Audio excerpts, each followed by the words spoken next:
Saya Putri Aura Cinta Nuraini sebagai pembicara dari tim afirmasi. Saya Nabila Maria Soika sebagai pembicara kedua di tim afirmasi. Saya Dia Ari Harunisa sebagai pembicara keempat di tim afirmasi. Saya Aulia Dinafiani sebagai pembicara ketiga dari tim afirmasi. Saya Angelina Syafri, saya penutup atau kesimpulan. Selanjutnya tim oposisi silakan perkenalkan. Saya Nur Hidayati dari pembicara ke-1 dari tim oposisi. Kenalkan, saya Cemamina dari tim oposisi sebagai pembicara kedua. Perkenalkan, nama saya Lili dari tim oposisi sebagai tiga. Perkenalkan, saya Nur Alin Nuraini, pembicara keempat dari tim oposisi. Perkenalkan, nama saya Yosha Denevela dari oposisi. Balik ke iya pelihara. Mari kita mulai. Gak apa-apa, jadi mati lah oleh Dengan presiden. argumen awal dari tim afirmasi. Silakan.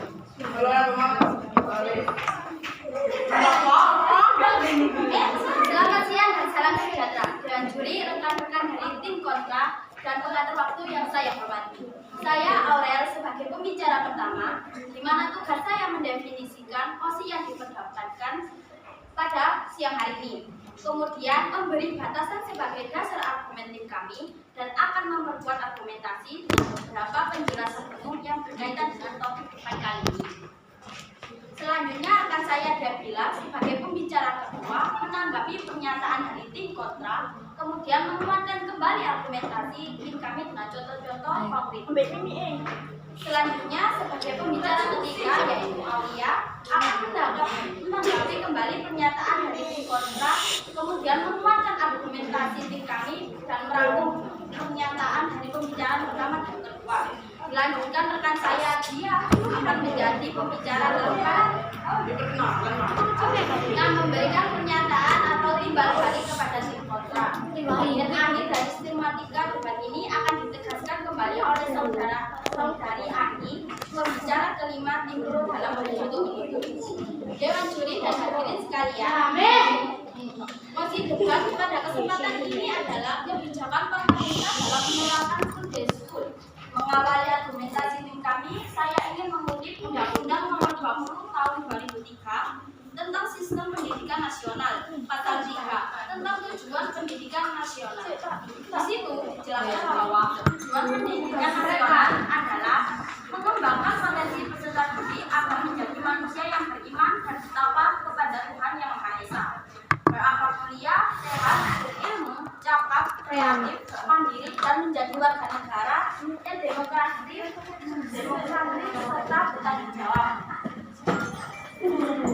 Jadi tujuan pendidikan bukan hanya untuk mendapatkan pekerjaan, tetapi agar moral yang baik.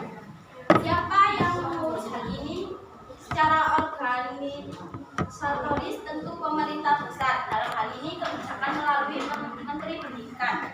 Muhadjir Effendi selaku Menteri Pendidikan dan Kebudayaan telah mengeluarkan kebijakan tentang full day school. Kebijakan ini berlaku pada seluruh jenjang pendidikan mulai dari SD, SMP hingga SMA di seluruh Indonesia. Tapi pada kali ini kami akan berfokus pada jenjang SMK.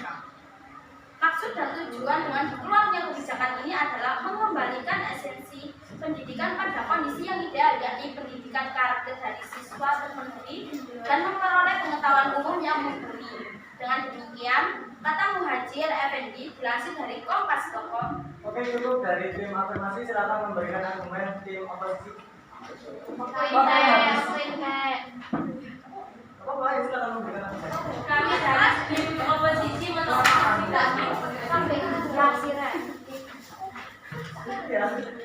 menolak mosi kami dari oposisi menolak kebijakan tersebut karena sebagai anak-anak kami juga membutuhkan waktu untuk mengembangkan diri sendiri dan bersosialisasi dengan keluarga dan masyarakat. Oke, silakan tim. Tapi hal itu bisa menyebabkan anak bisa merasa konsentrasi atau bahkan lebih saat jam belajar mengajar. Akibatnya mereka tidak bisa memahami materi konfirmasi. Keuntungannya anak lebih mendapatkan pemahaman tentang materi pelajaran akan lebih mendalam, sehingga mengurangi risiko siswa tidak naik kelas atau tertinggal dalam memahami materi.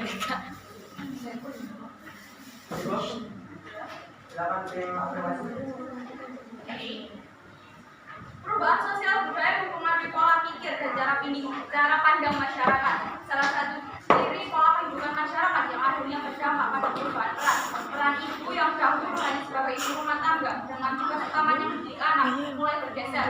Peran ibu di zaman sekarang tidak hanya sebatas ibu rumah tangga, namun seorang ibu juga dituntut untuk dapat berkarir di luar rumah. Keempat, kemajuan ilmu pengetahuan dan teknologi begitu cepat sehingga terutama pada perubahan teknologi komunikasi. Kami tim pemerintah meyakini sepenuhnya bahwa hanya orang tidak waras saja yang tidak menginginkan moral dan akhlak yang baik. Pada konteks ini, akhirnya Anda setuju dengan argumen kami. Oleh karena itu, dapat saya simpulkan bahwa kebijakan pemerintah tentang full day school harus dan sangat layak untuk didukung dengan berbagai argumen sebagai berikut. 1. Secara harfiah, tugas seorang pelajar ya belajar. Maka, apapun kebijakan pemerintah selama itu masih dalam koridor belajar, maka harus didukung. Di tengah fenomena teknologi yang terus berkembang dan cenderung remaja pada gadget harus dikurangi. Maka salah satu caranya dengan full day school. 3. Minimnya waktu orang tua dan anak karena aktivitas kerja, maka kebijakan full day school adalah pilihan yang tepat untuk menghindari anak melakukan tindakan yang memberikan dirinya